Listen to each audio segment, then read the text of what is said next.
So good evening everyone. Our today's topic for lecture it is CPEC and I will be covering it in few subparts like what is CPEC, then its importance for China and Pakistan, then why it is in news, concerns for India and the possible solutions. So starting with what is CPEC. CPEC basically stands for China-Pakistan Economic Corridor and it's a multi-billionaire bilateral project between both the countries, and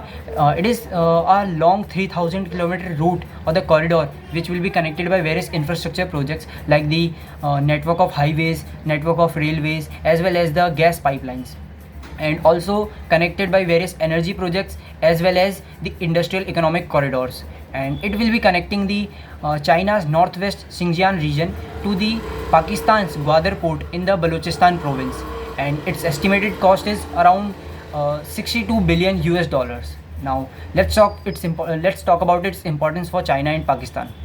So for Pakistan, it is believed that CPEC project will bring a industrial revolution in the Pakistan, and it will also boost the Pakistan's economy and also provide huge employment for the youth of Pakistan. At the same time,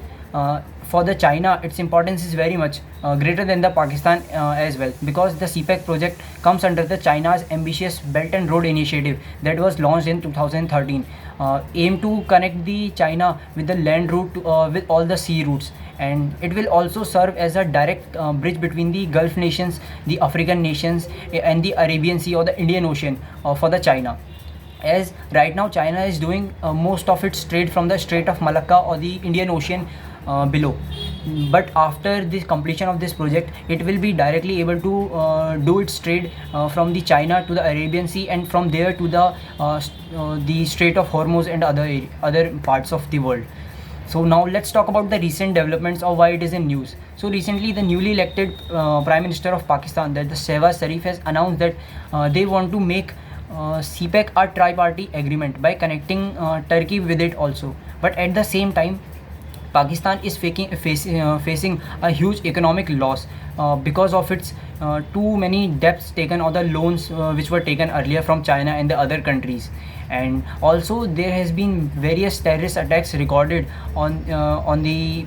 Chinese nationalists or Chinese nationals and the engineers who are working in the under this CPEC project by the Balochistan people, because they are totally against this CPEC project, and so these are the reasons which are also causing hampering this CPEC projects and also the downfall of this project. So now let's talk about why it is concerning for India. So as this CPEC road is passing through the POK region, which is an integral part of India, so and both the countries are making this project without even concerning India, and at the same time the CPEC is also a part of string of pearls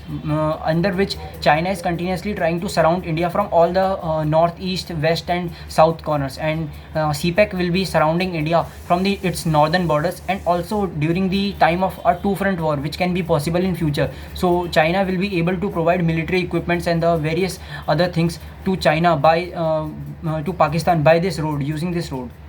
And also this road will as this road will connect to the China to the Arabian Sea and the Indian Ocean, so China's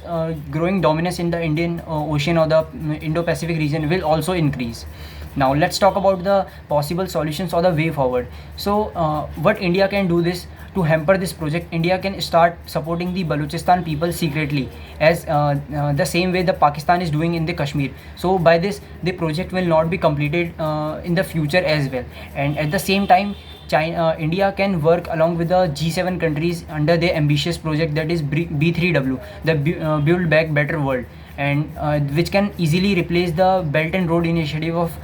China, and will also decrease the China's dominance in the Indo-Pacific region. And also India should prepare itself for the militarily as well, because there are chances for the two-front war, and as the China is continuously surrounding India by these kind of projects. Thank you.